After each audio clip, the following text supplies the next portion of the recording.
back. We're going to talk about some staining today. One of the other techniques that we like to use is called glazing. Glazing is a process where the stain actually lays on the surface of the wood, and therefore you don't get a lot of penetration into the grain.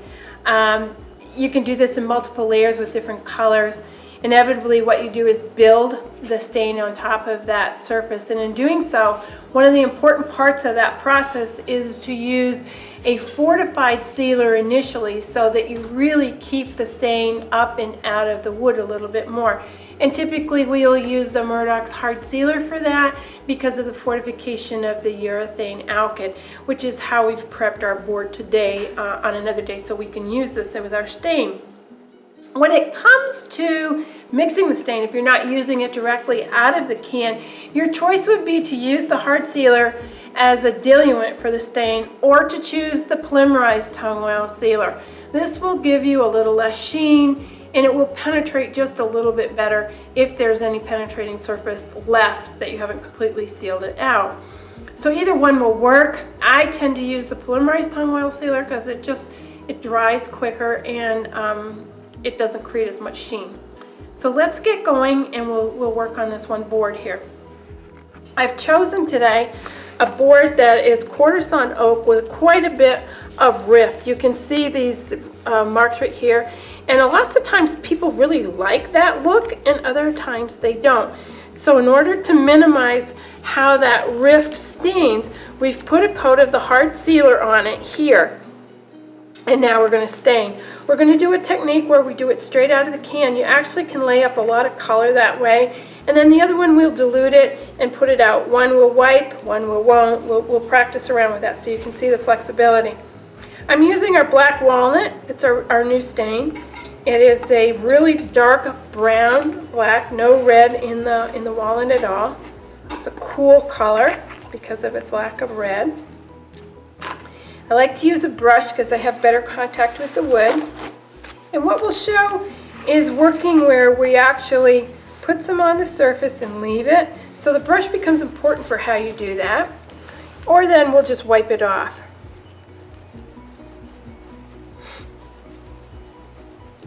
So you can see how through this process here, the rift is not getting much color on it. You can do it as intense as that, where you're brushing it on. The stain, sometimes if you let it sit for a little bit and it dries out, it's easier to brush and you get a more streak-free presentation.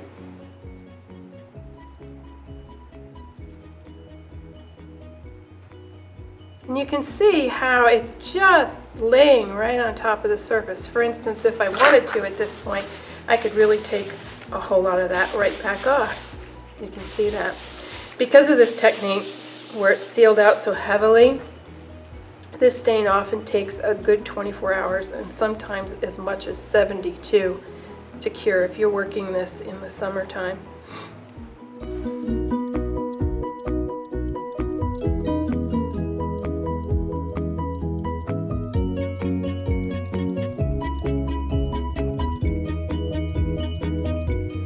So there you go. Now, if we wanted to do something that was a little lighter in presentation, again, we would mix our stain, and I like to use the polymerized tongue oil sealer. And let's say we want a medium dilution. Medium is sort of between a dark and a real light. So parts are parts for clear. Like I say, I like to count out loud, that way I know where I'm at.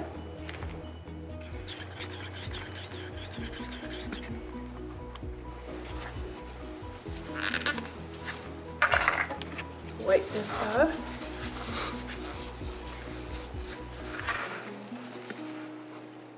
This is going to skate on the surface a little bit more. You can see it's lighter. And this is where letting that stain spend some time interacting with the air is going to allow me to put on a nice even coat. Because there is so much oil in it, it has a tendency to want to create bubbles, which you don't want because they're not going anywhere. So you really want to work them out.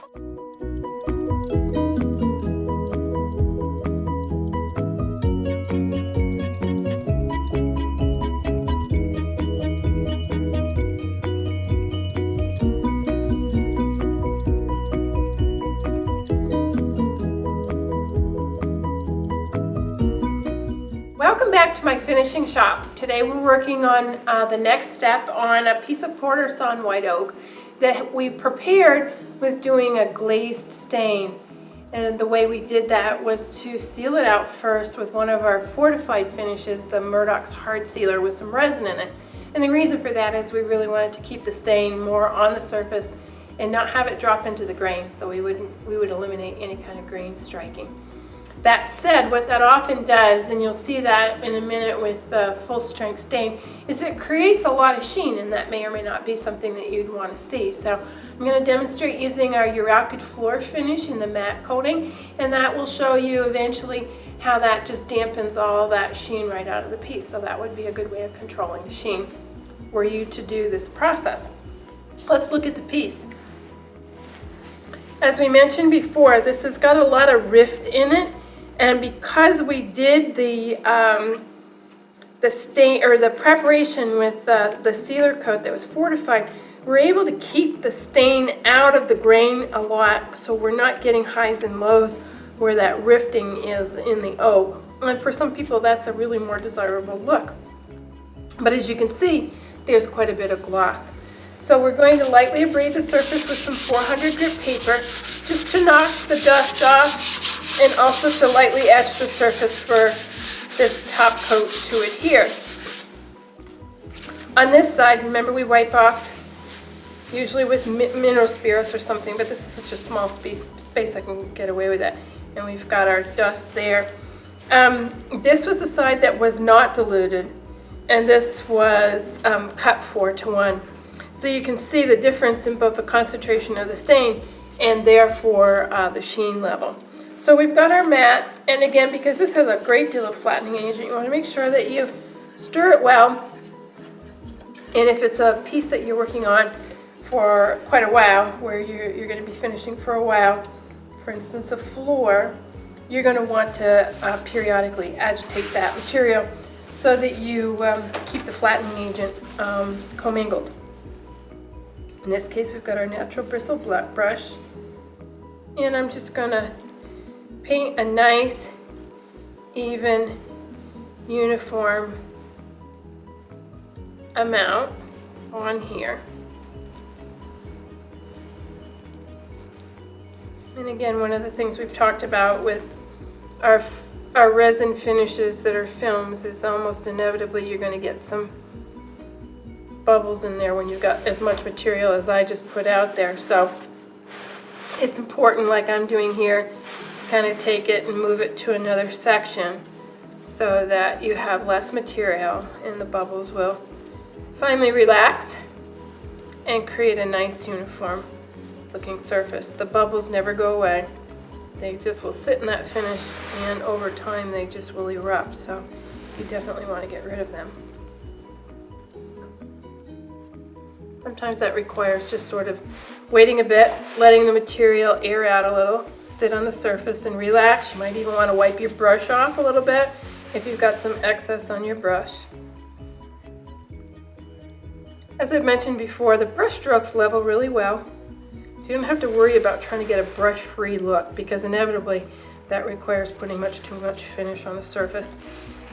And really the only thing are bubbles. So now we've got a nice, even, bubble-free surface here that's going to come out with a really nice, dead flat coating with our matte urethane. Okay, thanks for coming by.